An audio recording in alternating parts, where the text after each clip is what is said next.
Hello বন্ধুরা, কেমন আছো তোমরা? এই গরমে একটু শুনি খুব একটা ভালো নেই, আমিও সত্যিই গরমে আর পারছি না। তো যতটা পারবে তোমরা একটু সাবধানে থাকবে। তো আজকে আমি তোমাদের দেখাবো যে আজকে আমি পান্তা ভাত খাচ্ছি। আজকে আমি পান্তা ভাত খাবো, সে কারণ হচ্ছে আজকে হচ্ছে শীতল পান্তা। তো জানোই শীতলা পুজো যেদিন হয় সেদিনকেই কিন্তু এই শীতল পান্তাটা খাওয়া হয়। তো এখন গরম পড়ে গেছে, মাঝে মাঝে আমি একটু আধটু পান্তা যদি থেকে যায় ভাত আমি সেটা খাই। আজকে যখন কালকে আমি যখন জানতে পারলাম যে এখানে শীতল পান্তা হচ্ছে, তো আমি করলাম। তো এইটা কিন্তু শীতল পান্তাটা আমার শ্বশুরবাড়িতে কখনোই হয় না, কারণ বাবা তো এগুলো পছন্দ করে না। তাই জন্য বাবা পান্তা খায় না, এই জন্য এগুলো বাড়িতে হতো না, গরম রান্নাই হতো, গরম ভাতই হতো। আর জানতেও পারতাম না যে শীতলা পুজো হচ্ছে। তো কালকে হঠাৎ আমি বাইরে বসেছিলাম, তো পাশের বাড়ি একটা বাচ্চা বললো, বৌদি তুমি পান্তা করোনি? আমি যে পান্তা, বলছে কাল তো শীতলা পুজো। আমি বললাম হ্যাঁ, তো আমি তাহলে বসিয়ে দিই। আর সেদিন রাতেও কিন্তু আমার ইচ্ছা করছিল ডালের বড়া খেতে। এই যে ডালের বড়াগুলো করেছি, খুব ইচ্ছে করছিল। তো আমি আবার শুনেই সঙ্গে সঙ্গে ডালটা ভিজিয়ে দিলাম, দিয়ে তাড়াতাড়ি করে পেস্ট করে নিলাম। এখন তো আর আগের মতো শিলে বাটা হয় না, আর তাড়াতাড়ির জন্য মিক্সিতেই পেস্ট করে নিয়েছি। তো এই ঠান্ডা ভাতটা খেতে সত্যি ভীষণ ভালো লাগে, আর এই যে গরম পড়ে গেছে এখন এই ভাতটা খেতে ভীষণ ভালো লাগবে। রোজ, তাই বলে রোজ নয়, তাতে আবার গা হাত পা ব্যথা করবে। আর এই সব জিনিস পান্তা খেলে পরে খাটতে হবে, প্রচুর পরিশ্রম করতে হবে, তবেই কিন্তু বাতের ব্যথা, গা হাত পা ব্যথা এইসব হবে না। এখন যা গরম পড়েছে, মাঝে মাঝে পান্তা ভাতটা খেলে কোনো অসুবিধা নেই, হয়তো সকালেও খেতে পারো কিংবা রাত্রেবেলাও খেতে পারো, খাওয়া যায়। আমি ততক্ষণ তাহলে খেয়ে নিই। তো আমি খেয়ে দিয়ে একেবারে চলে এসেছি। আর তোমাদেরকে একটা ঘটনা বলি, যেটা এই শীতলা পুজোর কিছু মাস, 1 মাস আগে আমার সাথে ঘটেছে। আমি কখনো ভাবিনি যেরকম কিছু হতে পারে। তারপর বলছি তোমাদেরকে, একদিন দুপুরবেলা, তো আমার মা তো কাজে যেত, মা কাজে গেছে, তো আমি রান্না করে, মাছ রান্না করে, ভাত ফাত রান্না করে রেখে দিয়েছি। তো হঠাৎ করে আমি স্নান করেছি যে মা আসবে, মা আসলে আমি, ভাই আর মা মিলে একসাথে খাবো। দুপুরবেলা হঠাৎ করে একটা বউ এসছে। বউটা একদম শ্যামলা গায়ের রং, একটা পরনে শাড়ি পরা ছিল। এসে আমাকে বলছে নাকি যে আমায় একটু ভাত দেবে, খিদে পেয়েছে। আর আমি না বুঝতে পারিনি সেই সময়, আমি এত মানুষকে সাহায্য করি, এত মানুষকে চেষ্টা করি আমার নিজে যতটুকু সামর্থ্য আছে দেওয়ার। আর সেদিন আমি কি করলাম, আমি না সেদিনকে বললাম যে একটু দাঁড়াও, মা আসুক তারপর দেবে। আমি কি এমন বললাম আমি বুঝতে পারিনি। তখন অনেকটা অল্প বয়স ছিল, তো তাও আজ থেকে অনেক বছর আগের কথা, আমি কিছু বুঝতে পারিনি। আমি বললাম যে মা তো আসেনি, মা আসুক তারপর। বলতেই তো বউটা চলে গেছে, কখন চলে গেছে আমার খেয়াল নেই। তো মা এসছে, আমি তখনও মাকে কিছু বলিনি যে এরকম একজন এসছিল। তো যাই হোক, তখন আমার বরের সাথে তখন আমি একদম রিলেশনে আছি, তো আসতো আমাদের বাড়িতে। তখন এবার সেদিন রাত্রিবেলা না তার পরের দিন রাত্রিবেলা, মনে নেই ঠিক একটা, সেদিন নাকি সেদিন পরের দিন রাত্রিবেলা, ঠিক এই সময়, এখন যে গরম পড়েছে এই সময় হঠাৎ করে না রাত্রিবেলা আমার এখানটাতে একটা গোটা মতো দেখতে পাচ্ছ না, এই গোটা মতো একটা উঠেছে। এবার আমি ভাবছি, আমার মনে হয় যে এখানে মুখে হয় না অনেক সময় র্যাশ হয়, আমি ভেবেছি র্যাশ হয়েছে বলে আমি না এরকম করে না একটুখানি খুঁটে দিয়েছিলাম। তো যাই হোক, সেই সময় তো আমার বর এসেছিল, তখন আমার বিয়ে হয়নি, তখন আমার রিলেশনে চলছে, আছি একদম দেদার চুটিয়ে প্রেম করছি। তারপর এসে বলছে, আমি বললাম দেখো তো এইটা একটা খুব টনটন করছে, ব্যথা ব্যথা করছে, কি হয়েছে একটু দেখো তো। বলছে আর কোথাও হয়েছে? তারপরে দেখলাম একটা পিঠে হয়েছে, একটা পিঠে আর একটা এখানে একটা হয়েছে। আমি বললাম কী রে বাবা, তখন ও এটা ভালো করে লক্ষ্য করে দেখলো, দেখে বলল যে তোমার তো পক্স হয়েছে। আমি বললাম পক্স হয়েছে? আমার কখনো কিন্তু এই পক্স বলতে কোনো দিনও হয়নি, ছোটোর থেকে বড় হয়েছে কোনো দিন হয়নি। তখন এটা হয়েছে যেই সারা রাত্রিবেলা আমার যন্ত্রণায়, সেই রাত্রিবেলায় যেখানে হওয়ার নয়, একটা জায়গাতেও বাকি রাখিনি, এই পক্সটা উঠেছে। সেই রাত্রিবেলা অসহ্য যন্ত্রণা, গায়ে জ্বর, সকালবেলা উঠে আমি দেখছি আমার মুখে, আমার গায়ে, পিঠে পুরো বড় বড় বড় বড় পক্স হয়েছে। এবার তো একটা চিন্তার বিষয়, কি হলো রে বাবা। তারপর সঙ্গে সঙ্গে মাকে মানে দেখালাম যে এরম হয়েছে। আমার বর এসেছিলো তখন, দেখছি, বলছি বাবা তোমার তো ভর্তি হয়ে গেছে প্রায় 1 মাস এই গরমে, ঠাটা পোড়া গরমে, আর ওপরে শুধু একটা ফ্যান চলছে। তখন তো এসি টেসি এরকম ছিল না, এখন যেমন এই বাড়িতে এসি আছে, তখন ওইখানে এসি ছিল না, একটা ফ্যান ছিল। আর সারা শরীর জ্বলছে, গা হাত পা যন্ত্রণা করছে।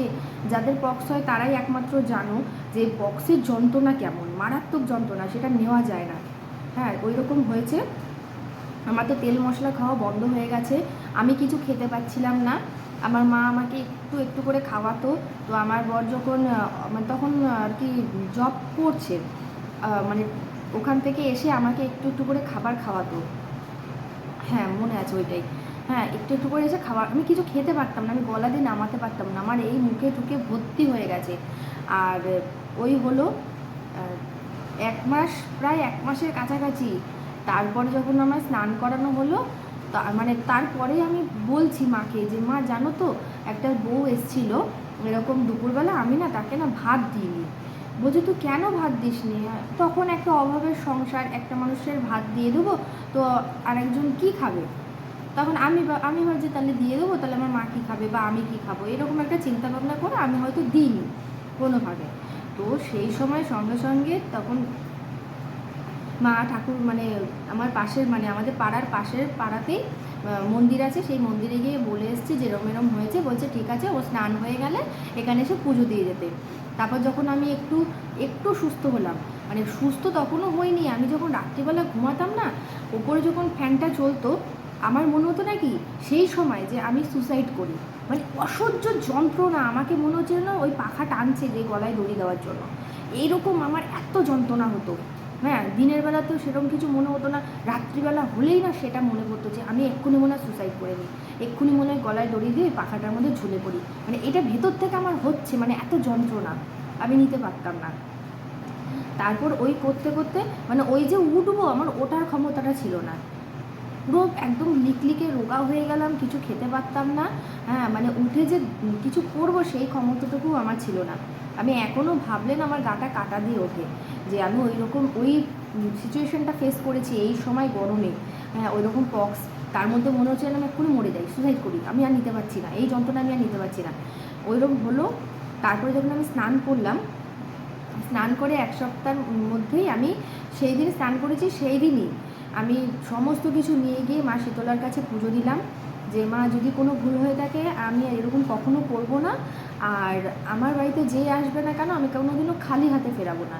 আর সত্যি কথা, আমি যখনই কেউ আসে না আমি কাউকে খালি হাতে ফেরাই না, আমি কিছু না আমার কাছে থাকুক আর না থাকুক, যেটুকুনি সামর্থ্য আমি সেটুকুনি দিই। এবার জানি না সেটা কি সেই রিলেটিভের কিছু হয়েছে, নাকি মা এরকম আমার সঙ্গে এরকম করলো, নাকি সেই সময়ে পক্স হওয়ার দরকার সেটা আমার হয়েছে, একটা কোনো ফ্লু হয়েছে, জানি না। আমি সেই জিনিসটা আমি এখনও ভুলতে পারি না। তো আজকে যখন শীতল পান্তা, আজকে যখন আমি খাচ্ছি, এইটা আমি না মনে করছি আর আমি ভাবছি যে সেই সময় আমার কি হয়েছিল। হ্যাঁ, এইটা তো তখন আমার হয়েছিল।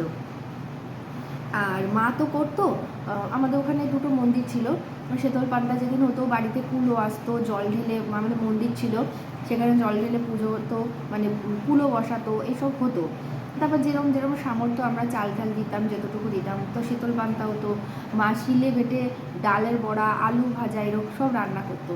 তো সেই দিনটার কথাই আমি শুধু মনে করছি। এই বাড়িতে তো কখনো হয়নি, শ্বশুর বাড়িতে, তো আমি সেই মায়ের কথাগুলো আমার মনে পড়ছে। আর এই শীতল পান্তার দিন ওই আমার সঙ্গে ঘটে যাওয়া ঘটনাটার কথাই আমার মনে পড়ে বারবার, যে সত্যি কি আমার এরকম হয়েছে। তখন আমার বড় বলছে তুমি এসছে, তুমি দিলে না কেন, তুমি তো কিছু দিতে পারতে। আমি বলছি আমি তো বুঝতে পারিনি না, আমি তো মানুষকে সাহায্য করি। আর এবং আমার এই বাড়িতেও যদি কেউ আসে, যদি খেতে না চায়, আমি তাকে তাকে খাবারের ব্যবস্থাটাও করে দিই, আমার ভাগের থেকে ঘরে যেটুকুনি আছে তার থেকে আমি খাবারটা দিয়ে দিই, এরকমও অনেক হয়েছে। কিন্তু আমি কেন ওরকম তখন করলাম বুঝতে পারিনি। আর ওই যে পক্সের যন্ত্রণা, আমি মনে মনে ভাবছি যে মা কি সত্যি এসেছিল আমার কাছে কিছু চাইতে, যে আমি তাকে খেতে দিলাম না বলে আমার সেই দিন রাত্রিবেলায় আমার এরকম ঘটনা ঘটালো, পক্স হলো। এটা একটা কাকতালীয় কি অলৌকিক আমি সেটা বলতে পারবো না, জানি না, ভগবান তারপর থেকে আর কখনো হয়নি। আর তোমরা এই দাগটা দেখেই বুঝতে পারবে যে আমার পক্স হয়েছিল। আমার মুখে কিন্তু কোনো দাগ ছিল না, এই যে দাগটা। আর যখনই দেখবে কারোর পক্স হবে কোনো না কোনো একটা দাগ তোমার রেখেই যাবে, নয়তো মুখে, কখনো গায়ে। আমার এমন কোনো জায়গা বাদ যায়নি যে যেখানে আমার হয়নি, এমন এমন জায়গায় আমার হয়েছিল। মানে এত গায়ে যন্ত্রণা হতো, হাত তুলতে পারতাম না, মাথাটা ধরে তুলতে পারতাম না। আর এই দাগটা এখনও মিলল না, কারণ এটা আমি একটু খুঁটে দিয়েছিলাম, সেই কারণে পুরো গর্ত হয়ে গেছে ভুরুটার পাশে, একদম বিচ্ছিরি লাগছে। তো এই ঘটনাটা তোমরা শুনে কি বলবে আমাকে কিন্তু কমেন্ট করে বলো, তোমাদের সাথেও কি এরকম কখনো ঘটেছে কি না। তো আমার এই জিনিসটা আমি ভুলতে পারছি না। তো সত্যি সুমন যদি আজকে আমাকে না বলতো যে বৌদি শীতল পান্তা আছে, তাহলে হয়তো আমি আজকে হয়তো ভাত না করে আমি অন্য গরম ভাতও করে ফেলতাম, জানতাম না। তো আজকে আমি সকাল থেকে একদমই রান্নাবান্না কিচ্ছু করিনি, সমস্ত ধোয়া পাগলা মোছামুছি সব করে রেখেছি। আর রাত্রিবেলা তো ডালের বড়া, আলু ভাজা করেছি, আর এখন আমি ভাতটা খেলাম। আর ছেলেকে মানে আমাদের তো এই বাড়িতে কখনো হতো না, তো কাকিমারা করে না, আমার কাকি শাশুড়ির ঘর থেকে একটু ভাত এনে আমার ছেলেকে খাইয়ে দিয়েছি, ব্যাস আমারও খাওয়া হলো। তো আমার বর আসবে, বললো রাত্রিবেলা আমি পান্তাটা খাবো। তো কালকে ভাতটা করে রেখেছি, আমি তো বুঝতে পারিনি এবার রান্না করব না রুটি করব না ঘরের তরকারি গরম করব, এইসব করতে করতে ভাতটা একটু দেরি হয়েছে বসাতে। তো ভাতটা বসিয়েছি, ভাতটা অনেকটা বসিয়ে ফেলেছি। তো সেই ভাত প্রচণ্ড গরম ছিল। তা আমি বললাম গরম ভাত, আর আমি বুঝতে পারিনি ছেলেকে তখন ভাত মানে খাওয়াতে গেছিলাম, রুটি খাওয়াচ্ছিলাম রাত্রেবেলা। তো আমার মনে পড়েছে আমি ভাতটা গ্যাসে বসিয়ে এসেছি। সরু চালের ভাত বেশিক্ষণ লাগে না ফোটাতে, আমি যে চালটা খাই সেটা বেশিক্ষণ লাগে না। এসে দেখছি ভাতটা গলে গেছে, জল দিয়েছি তাতেও কিছু হয়নি। তো সকালবেলা উঠে আমার বরকে বললাম যে তুমি একটু জল ঢেলে দাও ভাতে। তো সব ভাতটার মধ্যেই জল ঢেলে দিয়েছে, বুঝতে পারিনি, তাই জন্য আর ছেলেটাকে দিতে পারিনি। তোকে ওই গরম ভাত নিয়ে এসে খাইয়ে দিয়েছি। আর এই গরমের মধ্যে আর আলু ভাজা তো অবস্থা একদমই খারাপ হয়ে যাচ্ছে, আমি কালকে ফ্রিজে রাখতেও ভুলে গেছি, সব গরম গরম ছিল, তো ফ্রিজে রাখতেও ভুলে গেছি। বললাম যাক দুপুরবেলা তো অন্তত খেয়ে নিই, নাহলে রাত্রেবেলা নয় আলু ভাজা করে দেওয়া যাবে।